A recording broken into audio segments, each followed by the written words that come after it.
आज की वीडियो हम पढ़ने वाले हैं अध्याय 7 निर्देशांक ज्यामिति प्रश्नावली 7.3 के क्वेश्चन नंबर 3 को। चलिए देख, एक बात मैं आपको बताना चाहता हूँ। देखिए, मैं एक ही क्वेश्चन आपको करा रहा हूँ, ठीक है। तो मैं चाहता हूँ कि आप एग्जाम में जब जाएं तो किसी भी टॉपिक से, किसी भी चैप्टर से जब भी क्वेश्चन आए तो आप अच्छे से उसको कर पाएं। तो इसलिए मैं एक ही क्वेश्चन को कराता हूँ, अच्छे से डिस्कस कराता हूँ उसको, अच्छे से सॉल्व भी कराता हूँ, ठीक है। तो अच्छे से देखिए, मेरी मेहनत अब बेकार नहीं जानी चाहिए, तो इसलिए आप भी वीडियो को पूरा देख के और अच्छे से क्वेश्चन को समझ लीजिएगा, ठीक है। तो क्वेश्चन को स्टार्ट करते हैं, तीसरे क्वेश्चन को। तो जो लोग नए हैं चैनल पे, पहली बार विजिट कर रहे हैं, चैनल को सब्सक्राइब कर लीजिए, साथ ही बेल आइकन दबा लीजिए। हेलो दोस्तों, मैं हूं अभिषेक, आप देख रहे हैं अभिषेक एकेडमी। आज की वीडियो शुरू करते हैं। क्वेश्चन नंबर 3 है, शीर्ष इतने इतने इतने वाले त्रिभुज की भुजाओं के मध्य बिंदुओं से बनने वाले त्रिभुज का क्षेत्रफल ज्ञात कीजिए। इस क्षेत्रफल का दिए हुए क्षेत्रफल से, मतलब जो हमें त्रिभुज दे रखा है उसके क्षेत्रफल के साथ अनुपात भी हमें ज्ञात करना है। तो मैंने एक टेबल ले लिया है और साथ ही उसके साथ मैं आपको बताता हूँ। फिर देखिए, कह रहा है कि त्रिभुज है आपका। देखिए, मैंने ये ABC त्रिभुज ले लिया है और इसके साथ ही निर्देशांक हमें दिए हुए हैं। कह रहा है कि इसके मध्य बिंदु, तो माना मैंने यहाँ इसका मध्य बिंदु P और इसका मध्य बिंदु Q और इस वाली रेखा का मध्य बिंदु है R, ठीक है। तीनों को मिला लेते हैं।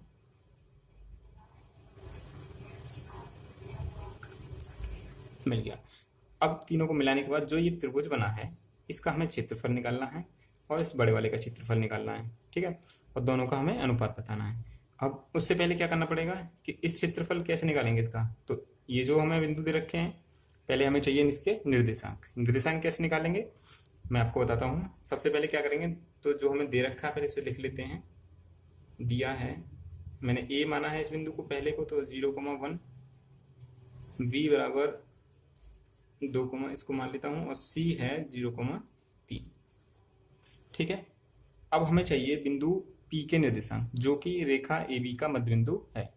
तो देखिए, मैंने पहले भी बता दिया है, एक बार फिर बताता हूँ आपको। जब भी कोई रेखा दी हो और उसके मध्य बिंदु के हमें निर्देशांक निकालने हैं उसके, तो क्या करेंगे कि जैसे मान लो यहाँ x1 y1 है, यहाँ x2 y2 है, तो क्या करेंगे, दोनों को जोड़ के, माने x1 x2 को जोड़ के आधा कर देंगे और y1 y2 को जोड़ के आधा कर देंगे।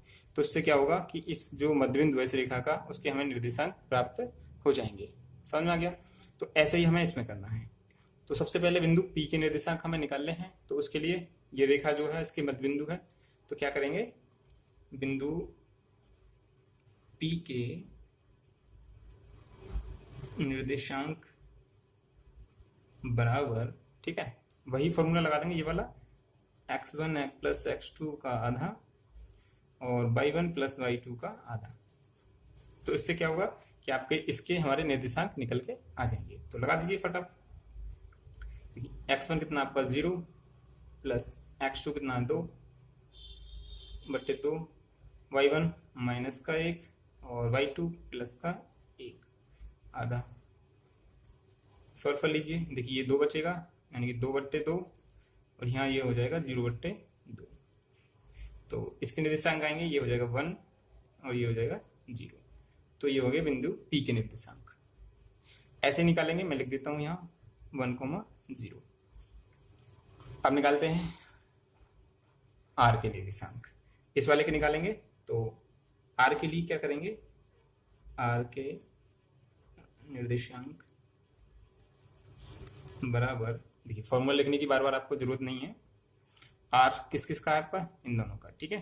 तो देखिए यहाँ से कितना हो जाएगा, 2 प्लस 0/2 और 1 प्लस 3/2।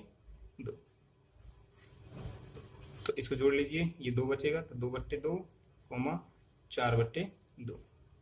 ये हो जाएगा आपका 1 और ये 2 से कट जाएगा 2 बार, तो 1।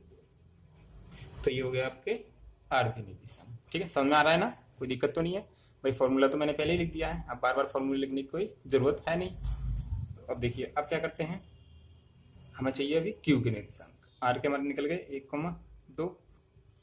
अब चाहिए हमें Q के निर्देशांक, तो Q को निकाल लेते हैं, थोड़ी जगह कर लेते हैं। और तो Q के लिए इसको बार बार लिखने की जरूरत नहीं है। देखिए, Q के लिए यहाँ से निकालेंगे, तो देखिए Q के लिए निकालेंगे तो कितना हो जाएगा आपका 0 प्लस 0/2 और अब देख लीजिएगा, ठीक है।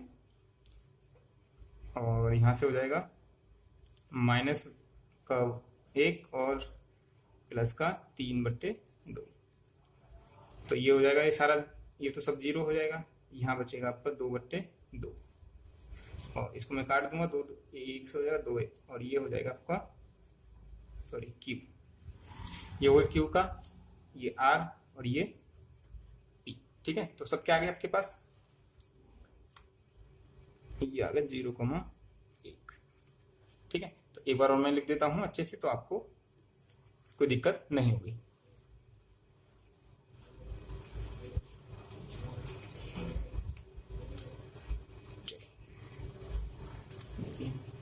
पी के आए थे हमारे 1,0, आर के आए थे 1,2 और क्यू के आए थे आपके 0,1। अब ये हैं छोटे वाले त्रिभुज के। अब इसका हम क्या करेंगे, क्षेत्रफल निकालेंगे। तो त्रिभुज पी आर क्यू का क्षेत्रफल बराबर, क्षेत्रफल का फॉर्मूला आपको पता है, ठीक है। तो वही आपको लगा देना है। पुराना वाला जो है आपको याद नहीं हुआ है तो एक बार रिपीट कर लीजिएगा, बार बार देखिए, प्रैक्टिस करेंगे तो आपको याद हो जाएगा। 1/2 x1 y2 minus y3 plus x2 y3 minus y1 plus x3 y1 minus y2। अब सबकी वैल्यू रख दीजिए। 1/2, देखिए x1 कितना है, x1 है आपका 1, y2 है आपका 2 माइनस y3 है आपका 1 प्लस x2 है आपका 1, y3 है आपका 1 माइनस y1 है आपका 0। यहाँ से देखते रहिएगा आप, ठीक है, कोई दिक्कत नहीं है। इसको लिख लीजिएगा चाहे तो आप x1 y1 x2 y2 और x3 y3, ठीक है। तो अब तो आप प्रैक्टिस कर रहे हैं तो आपको आदत हो गई होगी, है ना। फिर भी आप अगर चाहें तो लिख लीजिएगा। प्लस x3 हो गया आपका 0, y1 हो गया आपका 0 माइनस y2 हो गया आपका 2। सॉल्व कर दीजिए इसको। देखिए यहाँ हो गया 1 और ये 2 में से 1 गया तो 1 प्लस कोष्टक हटा दिया, मल्टीप्लाई लगा दिया मैंने, और यहाँ हो जाएगा 1, तो 1 में से 0 गया तो 1, मल्टीप्लाई यहाँ भी लगा दूंगा, प्लस ये तो सब 0 हो जाएगा क्योंकि 0 की मल्टीप्लाई करेंगे तो सब में ये 0 हो जाएगा। 1/2, 1 एकन 1 और 1 एकन 1, तो ये हो गया 1/1 और ये 2, तो ये हो गया आपका 2/2। तो इसका जो क्षेत्रफल आएगा वो आ गया 1, ठीक है। तो इसको ऐसे कर लेंगे आप। अब हमें चाहिए बड़े वाले का क्षेत्रफल, तो बड़े वाले का क्षेत्रफल निकाल लेते हैं। इधर निकाल लूंगा मैं। तो पहले मैं आपको बड़े वाले क्षेत्रफल के जो दिए हुए हैं निर्देशांक उसको लिख देता हूँ। देखिए ए दिया हुआ है 0,1 x1 y1, साथ ही लिख देता हूँ आपको दिक्कत नहीं हो, 2,1 x2 y2 और c है आपका 0,3 x3 और y3। अब त्रिभुज जो बड़ा वाला त्रिभुज है आपका ABC, इसका क्षेत्रफल निकाल लीजिए। बराबर रख लीजिए, एक बार फॉर्मूला और लिख लीजिए, आपको मतलब आपको याद हो जाएगा अच्छे से। Plus x2 y3 minus y1 plus x3 y1 minus y2। Okay, तो चलिए देखिए, फॉर्मूला याद करने में कुछ नहीं। जब x1 आएगा तो जब वहाँ 1 है तो ये 2 और 3 आएंगे y के, यहाँ 2 है तो ये 3 और 1 आएंगे, और यहाँ 3 है तो यहाँ 1 और 2 आएगा। तो ऐसे याद कर लीजिए, वैल्यू रख दीजिए आप 1/2। x1 की वैल्यू देखिए यहाँ से 0, y2 की वैल्यू आपकी 1, y3 की वैल्यू आपकी 3, प्लस x2 की वैल्यू आपकी, x2 आपका कहाँ गया ये, और y3 आपका 3 माइनस y1 की वैल्यू माइनस का 1 प्लस x3 की वैल्यू 0 और y1 की वैल्यू माइनस का 1 और y2 की वैल्यू 3। सॉल्व कर लीजिए 1/2, चलो 0 हो गया, सब ये 0 हो जाएगा, प्लस यहाँ 2 और देखिए माइनस माइनस का प्लस हो जाएगा तो 3 और 1 हो जाएगा ये प्लस, और ये जो जीरो है इसकी मल्टीप्लाई, तो ये भी जीरो हो जाएगा। 1/2 जीरो, चलिए जीरो लिख दीजिए, जीरो क्या लिखना है, तो 4 ये हो जाएगा, 4 दूनी 8।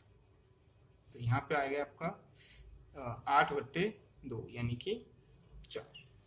ठीक है, वर्ग इकाई कर लीजिए, जो भी आपको यूनिट दे रखी होगी उस हिसाब से आपको लिख देना है।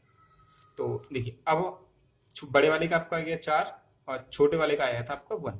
ठीक है, तो अनुपात बताना है।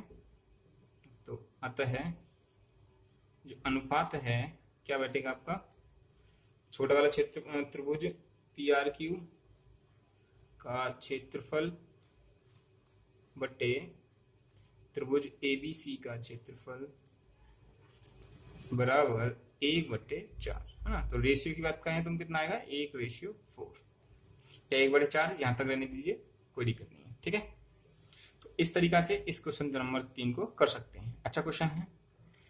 तो वीडियो अच्छा लगा हो तो आप लाइक कर दीजिए, शेयर कर दीजिए दोस्तों में ज़्यादा से ज़्यादा सभी लोगों को, और चैनल को सब्सक्राइब कर लीजिए। अच्छे पढ़ते रहिए, मैं देखिए मैं बार बार बोल रहा हूँ आपको, अच्छे से पढ़ते रहिए, क्वेश्चन को पूरा देखें, वीडियो पूरा देखेंगे तभी आपको क्वेश्चन समझ में आएगा। स्टार्टिंग से छोड़ देंगे तो कुछ भी समझ में नहीं आने वाला है आपको। ठीक है, तो अपना ख्याल रखिए, अच्छे से पढ़ते रहिए।